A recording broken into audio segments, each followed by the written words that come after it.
भोलेनाथ शिवरात्रि कथा कैसे बने कुबेर शिव के महानतम भक्त। सद्गुरु कुबेर यक्षों के राजा थे।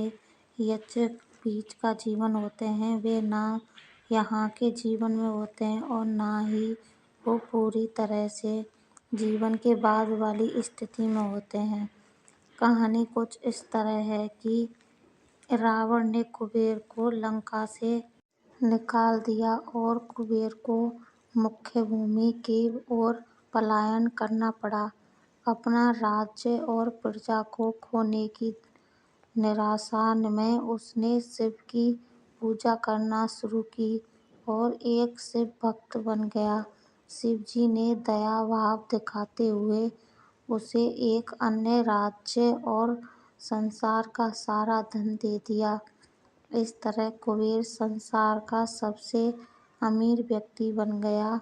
धन मतलब कुबेर यह कुछ इस प्रकार देखा जाने लगा। कुबेर शिव जी का महान भक्त बन गया, परंतु जब भक्त को यह लगने लगा कि वो सबसे महान भक्त है तो समझ आए कि सब खोने वाला है। कुबेर को लगने लगा था कि वो शिव को इतना कुछ अर्पित करता है तो वो एक महानतम भक्त है और बेशक शिव जी ने चढ़ावे में से विभूति के अलावा कभी कुछ नहीं छुआ, पर कुबेर खुद को महान समझने लगा क्योंकि वो शिव जी को इतना कुछ चढ़ाने के रूप में भेंट करता था। एक दिन कुबेर शिव के पास गए और कहा, मैं आपके लिए क्या कर सकता हूँ?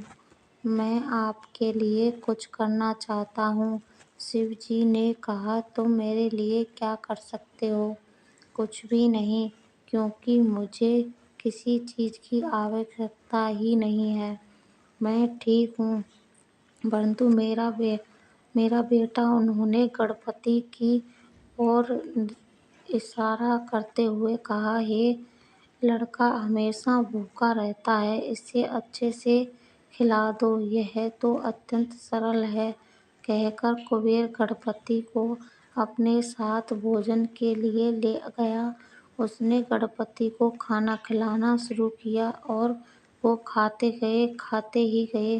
कुबेर ने सैकड़ों रसोइयों की व्यवस्था की और प्रचुर मात्रा में खाना बनाना शुरू किया।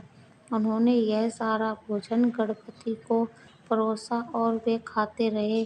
कुबेर चिंतित हो उठे और कहा, रुक जाओ, अगर तुम इतना खाओगे तो तुम्हारा पेट फट जाएगा। गणपति ने कहा, आप उसकी चिंता मत करो।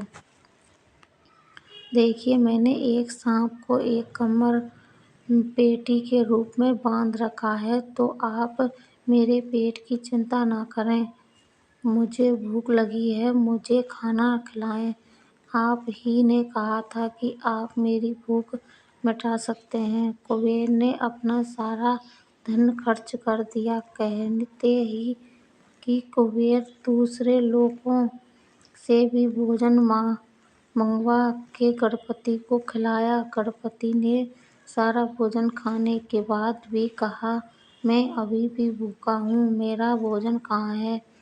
तब कुबेर को अपने विचार के छोटेपन का एहसास हुआ और उसने शिव के सामने झुकते हुए कहा, मैं समझ गया, मेरा धन आपके सामने एक तिनके के समान भी नहीं है। जो आपने मुझे दिया उसी का कुछ अंश आपको वापस देकर मैंने खुद को एक महान भक्त समझने की गलती की। और इस क्षण के बाद उसके जीवन ने एक अलग ही दिशा ले ली। कहानी अच्छी लगे तो लाइक, कमेंट, शेयर करें। चैनल सब्सक्राइब नहीं किया है तो चैनल को सब्सक्राइब कर लें।